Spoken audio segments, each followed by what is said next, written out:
nós temos convicção de que é a única que pode mudar a nossa história, cara. Aqui na Terra e até depois do fim, Marcelo. Sim, só quando eu falo da criação do cérebro. Glória a Deus. 4 gerações sem ouvir a voz do Eterno. Agora, pior do que, talvez, né? Pior do que a ausência da voz dele, sejam homens falando como se fosse ele falando. Nossa. E aí nós estamos num tempo, eu sinto o Espírito Santo aqui. Aleluia. E essa noite ela é profética. Essa noite aqui ela estava guardada, agendada. Aleluia. Não foi 400 anos, mas foi um tempo. 40 significa oportuno. O povo ficou 40 anos no deserto. O judeu só começa a conquistar depois dos 40. Depois dos 40. É o tempo certo. O Senhor Jesus, 40 quilos, tempo certo. Não é um número, literalmente falando, mas é um código de tempo. Um código de tempo. Eu prezo muito, eu volto ali, vou ali e volto aqui. Quando eu falei do que Paulo combatia, Paulo ali foi levantado para defender a sã doutrina e para combater a heresia. Então note que se levantar contra alguma coisa não é suficiente. Você vê em tempo de campanhas políticas, eu só te afronto, eu só confronto, eu só rebato o que você está falando. Eu só vou contra aquilo que você apresenta. Mas eu não levanto uma possibilidade diferente. Então, se levantar contra alguma coisa não é positivo. A não ser que você se levante contra alguma coisa, se levantando por alguma coisa. Então, Paulo se levanta pela doutrina e contra a heresia.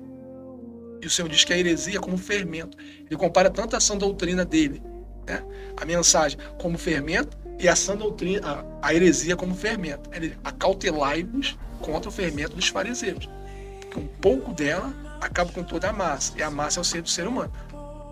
Agora, a palavra heresia e a palavra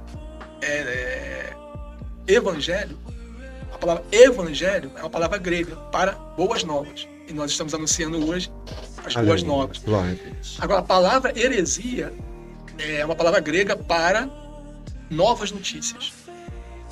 Então, se eu vou para o sentido literal em português, olha só o que eu vou ter. De um lado eu vou botar à direita, né? Boas novas, e do outro lado, novas notícias. Olha como se parece, são semelhantes. Boas novas, novas notícias. De novo, o Espírito me impulsionando a falar isso. Né? Nós não estamos começando nada de novo, dando continuidade ao que ele começou. Glória a Deus. Nada de novo. O ser humano, o Eterno, ele chama o ser humano para fazer aquilo que ele determina. Não é, tu vai fazer uma arca, ela vai ter teu nome, mas a planta é do meu jeito. Moisés, tu vai construir um tabernáculo. Quem vai construir é você, Moisés, mas é do meu jeito. O Eterno está falando contigo. Glória a Deus. Mas é do meu jeito. É você que vai fazer, mas é do meu jeito. Ele É eu que determino. Ele conduz.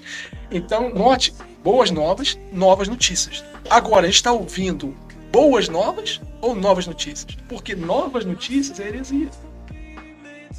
Boas novas. Não, mas essas boas novas já estão ultrapassadas. Eu quero novas notícias. E aí, quando eu vou para as novas notícias, estou cansado das boas novas, porque já passou, eu vou para as velhas notícias e faço isso aqui. Ó. Não sei se dá para pegar. E se eu saio daqui, eu corro um risco muito sério. Porque o que eu posso levantar quando eu saio daqui, das boas novas, é uma nova notícia. Só que nova notícia, nós estamos construindo sobre o fundamento que já foi posto, Cristo Jesus. Paulo fala assim, muitos constroem e muitos podem construir. Só que veja como cada um constrói. Porque se você não constrói sobre o alicerce, o fundamento que já está posto, que é Cristo Jesus, a construção desse homem sofrerá dano. Sofrerá dano. Então, vou passar a bola para você. Olha o que o Senhor está falando. 400 anos de silêncio. Semelhante a 400 anos de muito barulho. Quase, vamos botar aí, 90 anos do santo, que foi quando o João, né? Acho que no ano 90, né?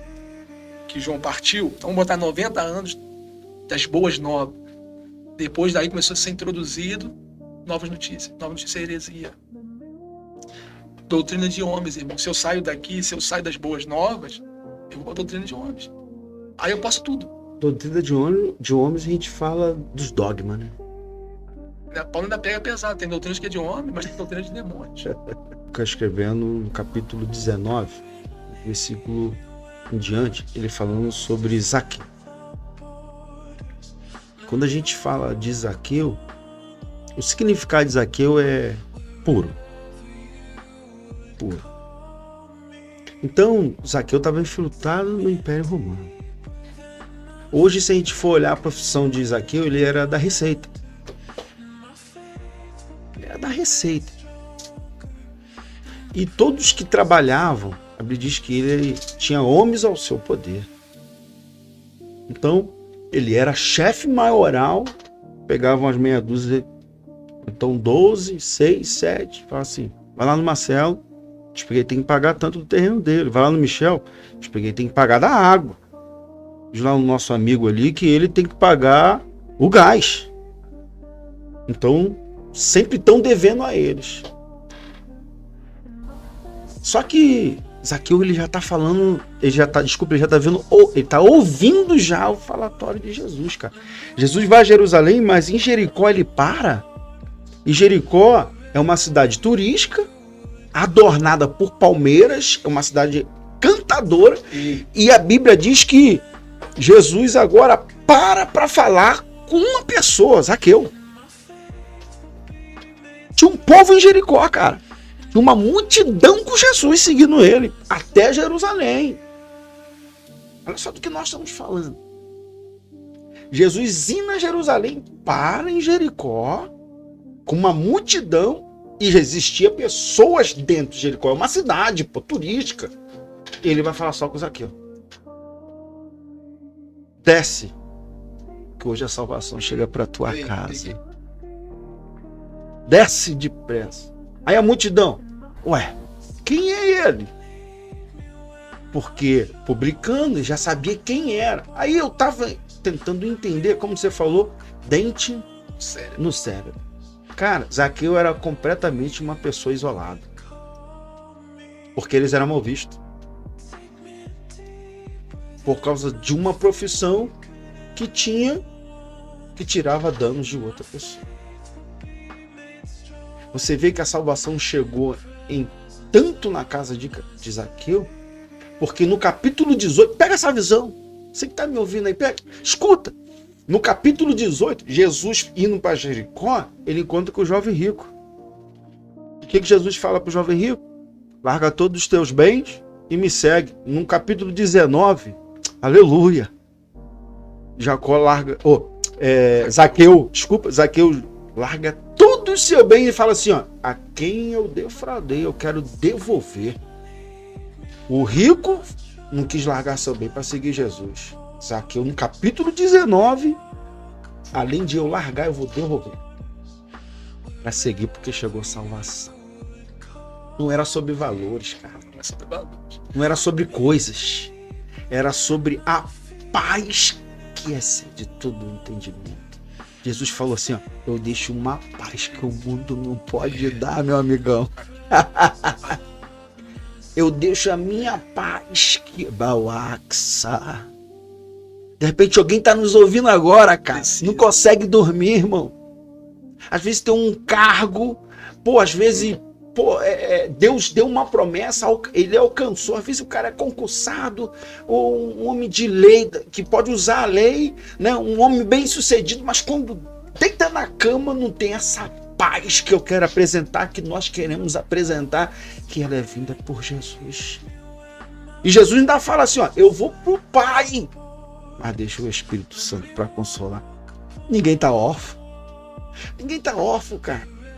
Então, se você for analisar, olha só, Marcelo, pensa comigo aqui, cara.